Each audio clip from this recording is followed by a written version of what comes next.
cocktail.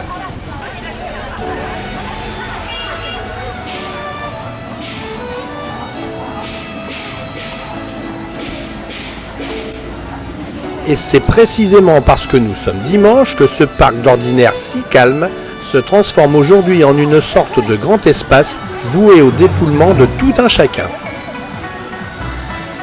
L'on vient ici pratiquer à sa guise toutes sortes de disciplines très chinoises.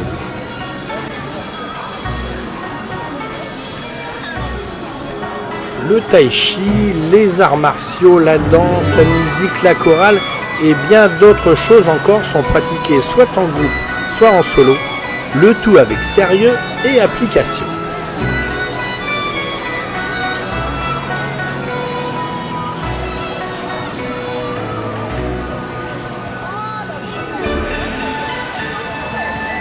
Dans chaque discipline, des maîtres expérimentés vous donneront gracieusement de précieux conseils pour réaliser le bon geste au bon moment.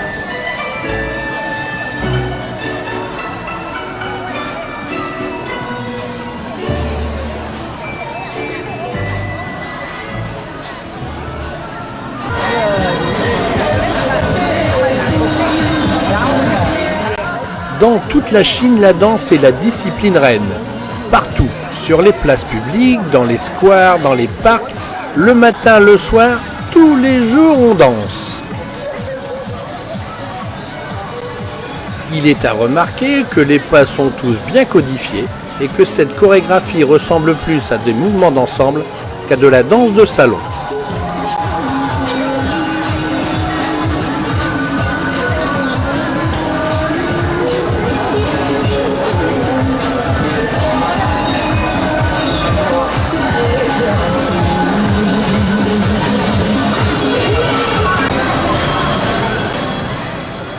Grand succès aussi de la danse avec accessoires.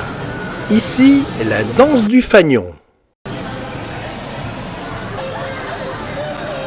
Ici encore, la danse à l'éventail.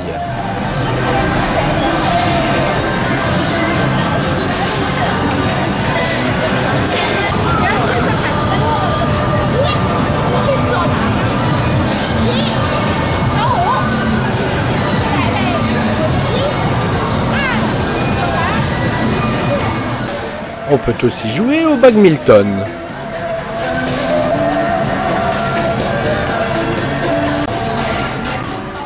Quant à cette danse, on hésite entre le cha-cha-cha et le Madison.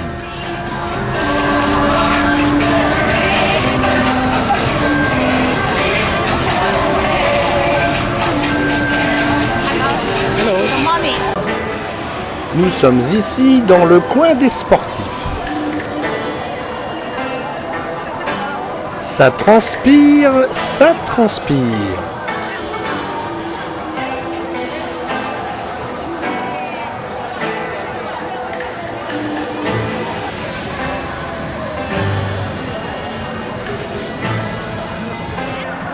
Autre accessoire, la raquette de badminton.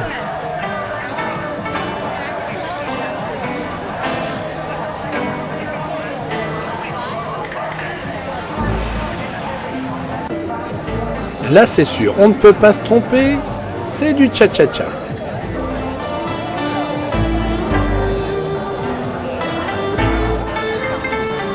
Le tai chi est une discipline qui peut se pratiquer à tout âge. C'est juste une question de rythme.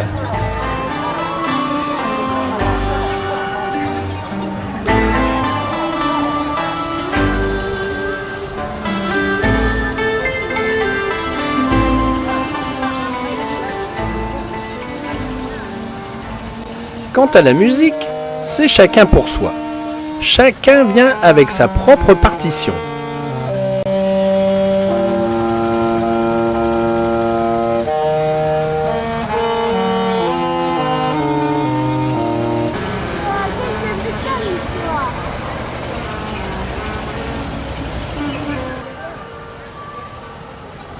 Les jeux de cartes rencontrent eux aussi un réel succès.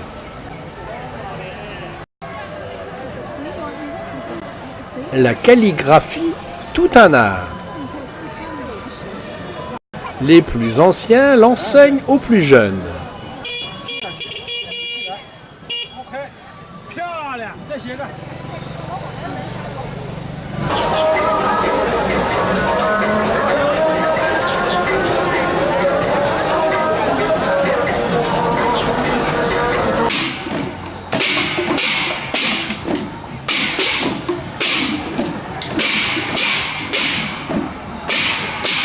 Ici un corps très constitué, les joueuses de tambourin.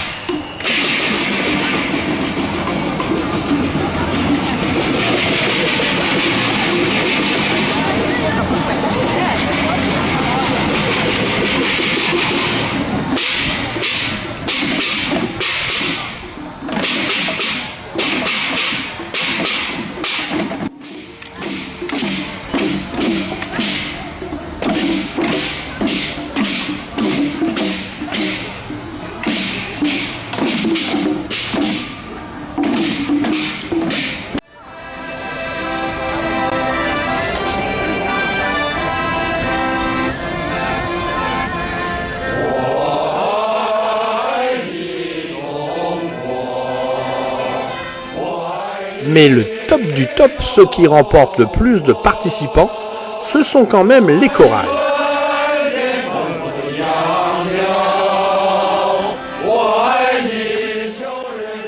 De grands et nombreux cercles de chanteurs se forment spontanément autour d'un maître de chœur et chacun y va de son couplet, les chants révolutionnaires, me semble-t-il, étant encore très à la mode.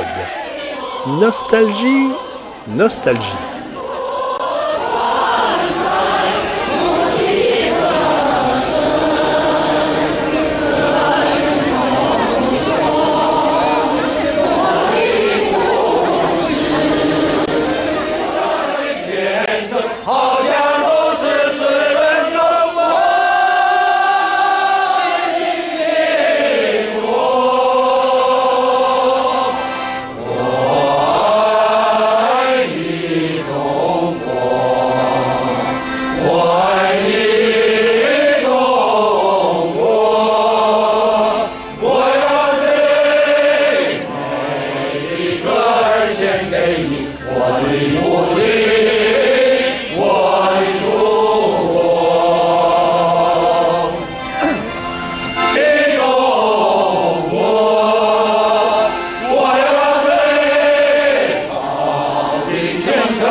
Quant à la musique traditionnelle chinoise, elle n'est pas en reste. Elle a elle aussi ses adeptes.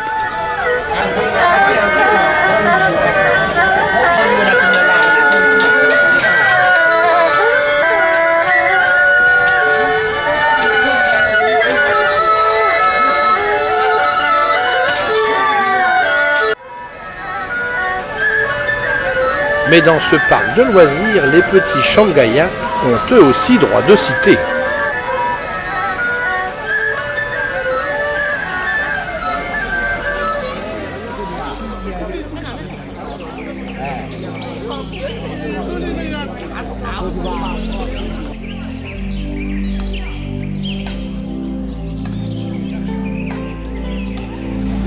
Ici, les parcs pour enfants sont pratiqués par tous, sans distinction d'âge, du moment où c'est bon pour la santé.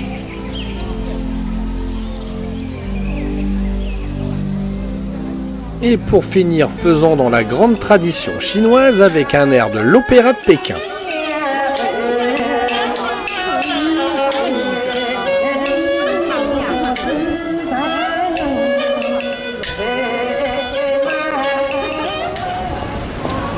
Et me voici parti maintenant à la conquête du vieux Shanghai. Quartier entièrement réhabilité, fait tout exprès pour les touristes. C'est donc là évidemment que l'on rencontre la plus belle concentration de petits commerces, proposant tout ce que l'industrie du souvenir et du gadget chinois peut offrir en ce qu'elle a de meilleur, mais aussi de pire.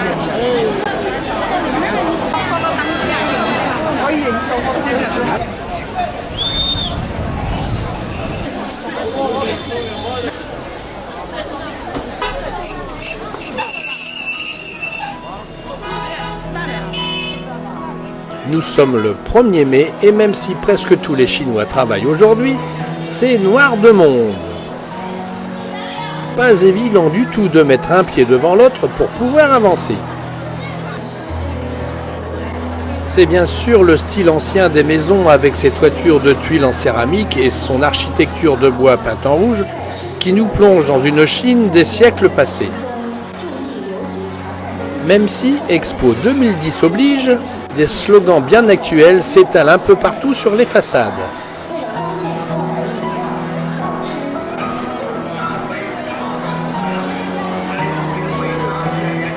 Ici, un petit théâtre ambulant à l'ancienne. Pour quelques yuan, on regarde dans la lunette magique un petit spectacle du temps passé, animé et commenté par notre mandarin animateur. Je dois bien avouer que j'ai trouvé ça très rigolo.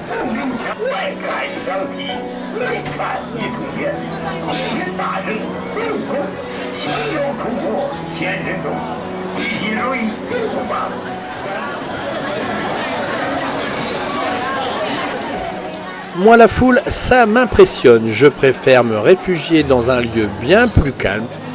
Et puis tiens, puisqu'on est là, un petit canard farci sera le bienvenu. La maison du thé et son architecture remarquable. Endroit mythique où, fatigué d'avoir déambulé dans les vieilles ruelles du quartier, on peut se reposer en dégustant un thé prestigieux comme seule la Chine sait en proposer. On accède à ce pavillon par le pont aux 9 détours, les zigzags de ce pont en interdisant l'accès aux mauvais esprits qui, eux, ne peuvent avancer qu'en ligne droite.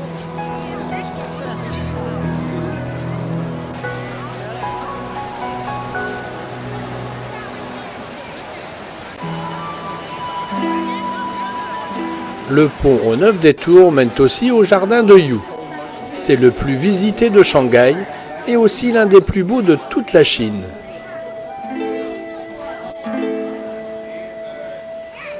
Il regroupe tous les éléments nécessaires à l'harmonie, à la réflexion et à la sérénité, éléments indispensables pour une vie parfaitement zen. La construction de ce jardin débuta en 1559 pour s'achever 18 ans plus tard. C'est Pang Youdan, gouverneur de la province du Sichuan, qui le fit construire en l'hommage de ses parents.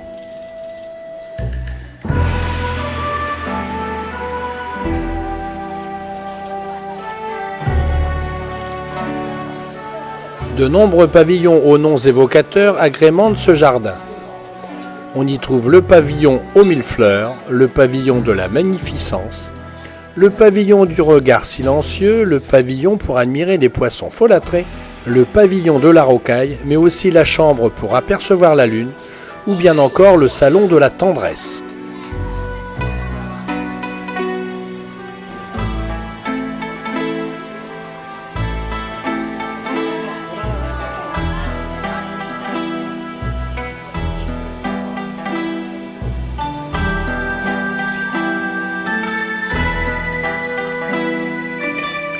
Ce jardin représente le monde en miniature avec ses rivières, ses montagnes et ses villages. Il n'y a pas de forme géométrique, tout y est rond pour symboliser le ciel.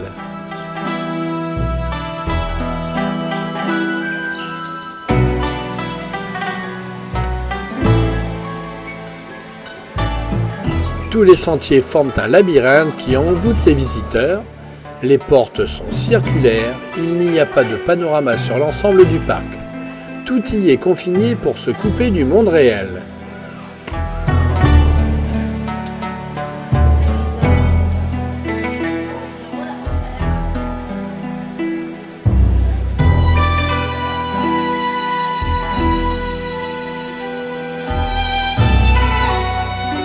Les chemins de promenade sont étroits, sinueux et parfois difficiles à trouver, mais ils savent toujours offrir de nouvelles surprises, de nouvelles découvertes au détour d'un arbre, d'un rocher ou d'une pagode.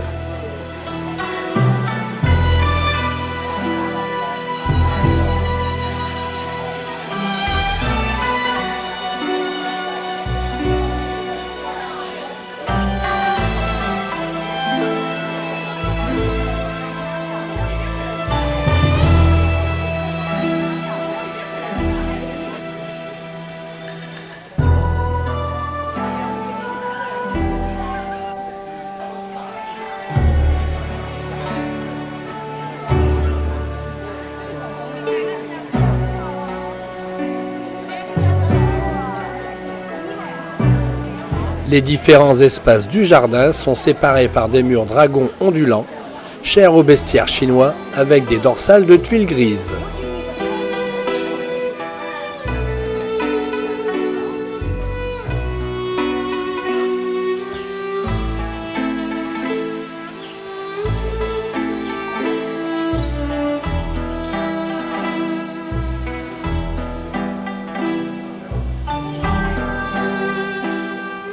C'est dans le pavillon des Trois Épis que sont exposées les pièces du mobilier de la dynastie Qing, miraculeusement conservées.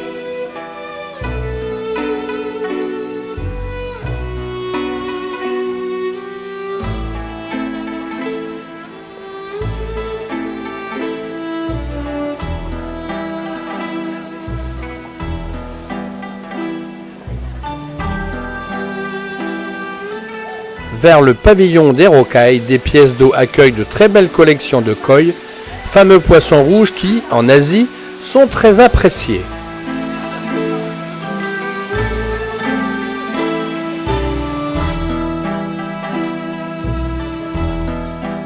On peut aussi se perdre dans les entrailles du dragon.